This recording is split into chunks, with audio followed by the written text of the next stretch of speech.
Hi friends, good afternoon. আজ হচ্ছে বৃহস্পতিবার, আর বৃহস্পতিবার থেকে আমি আমার ভিডিও আবার শুরু করেছি। আর কয়েকদিন ভিডিও দিতে পারিনি, কারণ বাইরের থেকে আসার পরে তো জানোই কত কাজ থাকে। সমস্ত কাজ গোছাতে আর করতে অনেক দিন সময় লেগে গেল। তার উপরে আবার শরীরগুলো কারো ভালো নেই, শরীরটা একটু খারাপ। আমার তো প্রচণ্ড পেটের প্রবলেম হয়েছিল, আর তারপর সর্দি কাশির জন্য মানে জ্বর এসেছিল। ওই জন্য আমি একদম ব্লগ শুরু করতে পারিনি। এই আজ থেকে আবার ব্লগ শুরু করছি। এই দেখো, লক্ষ্মী পুজো করলাম এখন, আর বেজে গেছে 1:30। ঘড়িটা আদৌ দেখতে পাচ্ছ? হ্যাঁ, 1:30 একটু বেশি হয়েছে। আর রান্নাবান্নাটা করে তারপরে উপরে উঠেছি। আমি কয়েকদিন রান্নাবান্নাটা আগেই করে নিচ্ছি। চলো কথা বলতে বলতে নিচে যাই। আর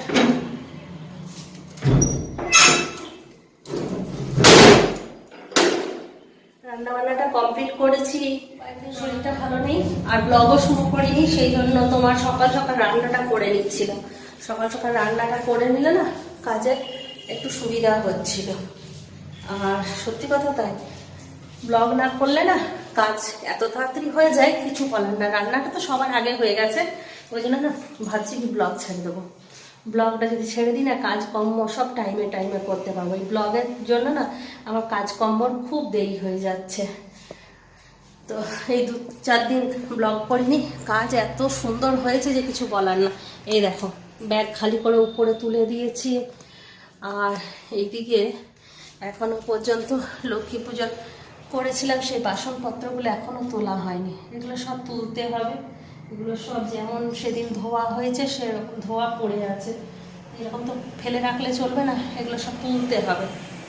আর এদিকে তোমার ওইটাই বলছিলাম যে সত্যি মানে এই 4-5 দিন ব্লগ করিনি, সময়ে কাজ দিতে পারছিলাম, সবাইকে খাবার দিতে পারছিলাম, যেন মনে হচ্ছে যেন খুব নিশ্চিত। তাহলে চলো এইগুলো সব তুলে নিই। আজ কয়েকদিন ধরেই ভাবছি তুলবো, কিন্তু তোলা আর হচ্ছে না। ছেলেগুলোকে দিয়ে তোলাবো, তো ছেলেগুলো প্রত্যেকদিন স্কুল আর টিউশন এই করে সময় পাচ্ছে না। আর আমি একবার নিচে চলে গেলে আর উপরে উঠতে পারি না। সেই সন্ধ্যের সময় আসবো, তখন ওরা টিউশন থাকে, আর পুজো দিতে আসবো, তখনও ওরা স্কুলে থাকে। হয়ে গেছে বাসন তোলা। আমি নিচে গিয়ে ভাতটা একবার ফুটিয়ে এসেছি, ভাতটাকে বানাবো। আর করলা আলুটা সেদ্ধ করতে দিয়ে এসেছি, করলা আলুটা বানাবো। তাহলে চলো নিচে যাওয়া যাক। ছেলেদের আসার সময় হয়ে গেল, ছেলেরা আসবে। আর চিন্টুটা এত বদমাইশি শুরু করেছে যে কিছু বলার না, জানো তো। কিচ্ছু খাচ্ছে না, খালি বলছে ওয়েট লস করবো। ওয়েটই নেই, তার আবার লস। ওর জন্য তো আমার আরও চিন্তায় আমি মরে যাচ্ছি। বেঁচে থাকতে ইচ্ছে করছে না। যাদের জন্য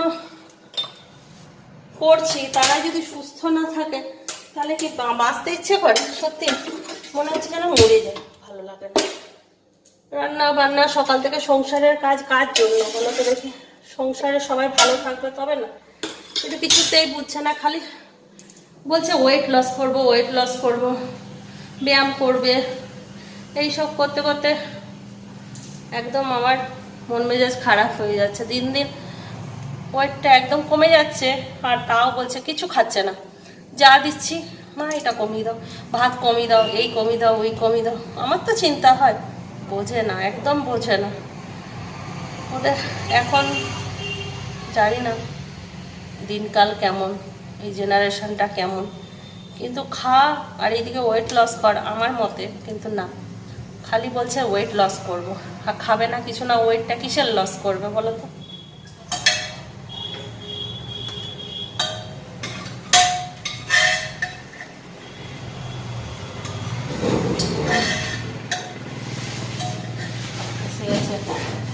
এসে গেছে আমার ওয়েট লস বালা।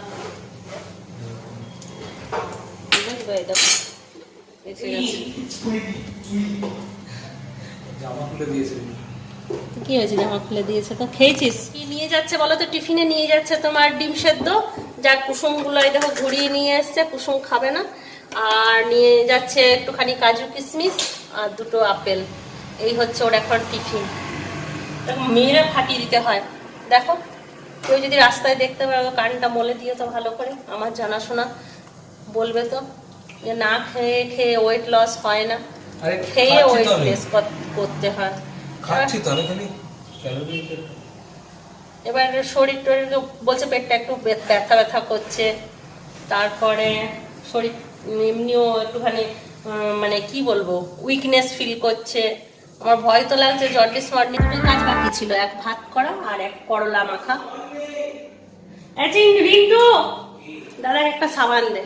তাহলে চলো বাকি রান্নাগুলো আগে করে নিয়েছিলাম, দেখিয়ে দিই কি কি রান্না হয়েছে আজকে। এটা হয়েছে করলা মাখা, আর এখানে হয়েছে মাশরুম, মাছের ঝোল, আর ছেলেদের জন্য একটু চিকেন স্টু। আজকাল রান্নাবান্না দেখিয়ে দিলাম, এসেই রান্নাঘর ঢুকে গেছি। চলো এবার সিঁদুর করবো, সিঁদুর পড়া হয়নি এখনো পর্যন্ত।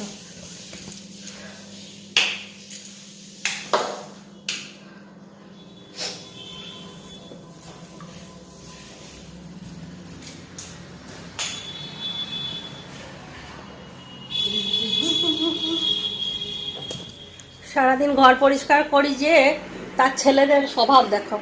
এই দেখো বালিশটাকে এনে ফেলে দিল ওইখানে কোনাতে, কোনো মানে আছে? এইটা হচ্ছে আমার ছেলের কাণ্ড। আর ছোটোর থেকেই দেখছে যে আমি কত পরিষ্কার পরিচ্ছন্ন, তাও আমাদের ছেলেরা এইরকম।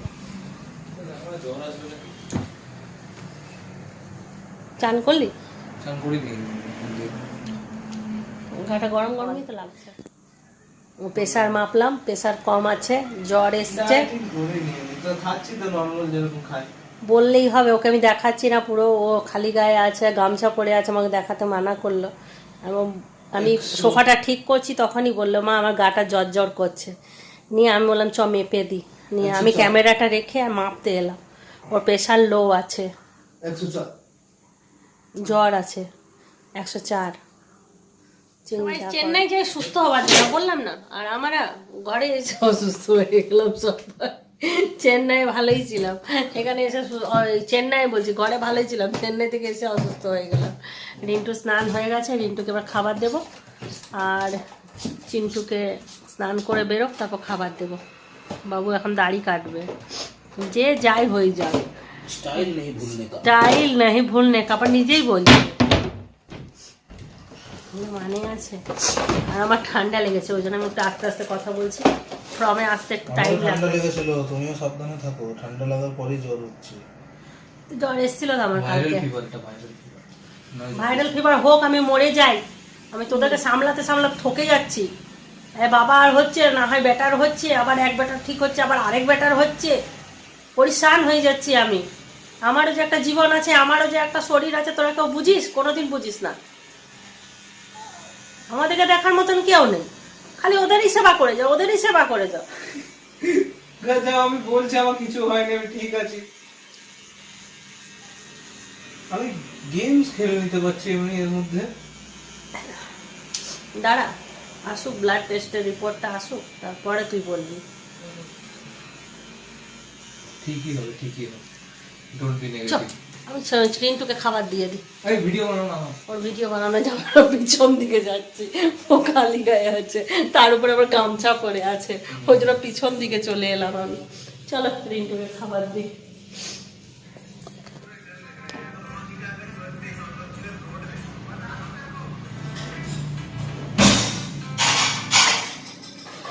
স্যুপ, চিকেন স্টু, সবজিগুলো খায় না, বেছে ফেলে দেয়, ওই জন্য স্যুপের মতন করে দিয়েছি। আর খাচ্ছে আমার বাবু রুটি, ভাতে ওর অ্যালার্জি, ভাত খেতে খোঁজে না। মাশরুম দিয়ে ট্রিম করে নিলাম, হ্যাঁ ভালো লাগছে। যা বলো না, সোজা সোজা হ্যান্ডসাম লাগছে। হ্যান্ডসাম লাগছে কিনা বলো তো, আমি বললাম হ্যান্ডসাম লাগছে, বিশ্বাস হলো না। এবার বডিটা তো দেখাতে পারবো না, আমার মুখটা 3:30। এতক্ষণে মিনিস্টার ঘরে ঢুকছে, কোনো মানে আছে? না খেয়ে বসে আছি আমি, ভালো এবার আমি খেয়েই নেবো, অত পতিব্রতা দেখানোর দরকার ছিল না। গজব, কোনো ফোন টোন নাই, কিচ্ছু নাই। 3:30 ব্যাংকে গিয়েছিলাম, কনচুলায় গিয়েছি। এখন বাজছে 6:45। 6:45 বাজছে না রিন্টু? কটা বাজছে? 6:46, 6:45। আর আমি চলে আসছি রান্নাঘরে। রিন্টুর জন্য বানালাম ম্যাগি, ও যাবে টিউশন। আর আমার যেহেতু পেটের প্রবলেম বলছিলাম, আমি নিজের জন্য ছাতুর শরবত বানালাম। আর চিন্টুকে দিলাম দুধ রুটি। এই যে আমাদের তিনজনের 3 রকম খাবার রেডি হয়ে গেছে। আমি এখন একদম চাটা অ্যাভয়েড করছি, চা একদমই খাচ্ছি না। সকালবেলায় একটু লিকার চা খাচ্ছি, বিকেল দিকে চা খাইনি। বিকেল দিকে একটু খেতে আবার রাতের রান্না জোগাড় করতে হবে। চিন্টুদের স্টুটা আছে, আমার আর চিন্টু বাবা কিছু একটা বানাবো, দেখি। আমাদের দুজনের অত ঝামেলা নেই, কিছু একটা হলেই হবে। ছোলা ভিজিয়ে রেখেছি, যদি পারি। গুড়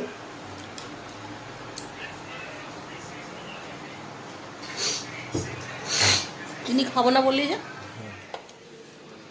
শরবত খেতে খেতে ঘরে গেস্ট এলো। কে গেস্ট এলো দাঁড়াও, পরে দেখাচ্ছি, এখন দেখাবো না। সারপ্রাইজ! আর আমি চলে এসেছি একটু টিফিন দিতে গেস্টকে। গেস্ট হচ্ছে ভগবান তুল্য না। হাসলি কেন তুই? দেখো বললাম সারপ্রাইজ, হেসে দিল। হাসিটাই তো বুঝে যাবে কে এসছে। বড় পাচি দিদি এসছে, দিদি।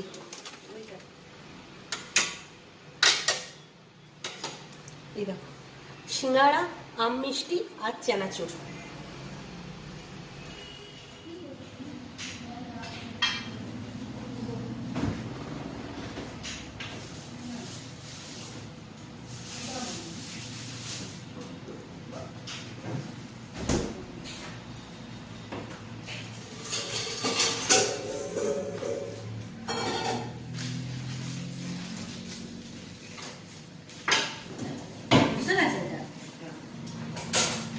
ঘুমিয়ে গেছে রে, তাহলে ঘুমিয়ে গেছে রে,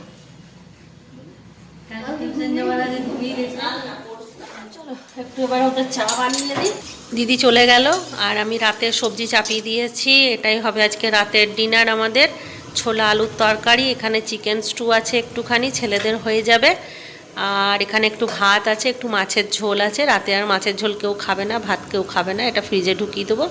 আর রাতে ছোলা আলুর তরকারি আর রুটি চিন্টুর বাবা নিয়ে আসবে, এই দিয়ে আমার হয়ে যাবে। তাহলে চলো, আর ভিডিওটা বেশি বড় করছি না। সবাই ভালো থাকো, সুস্থ থাকো, ব্লগ দেখতে থাকো। Tata, bye bye, good night, খতম।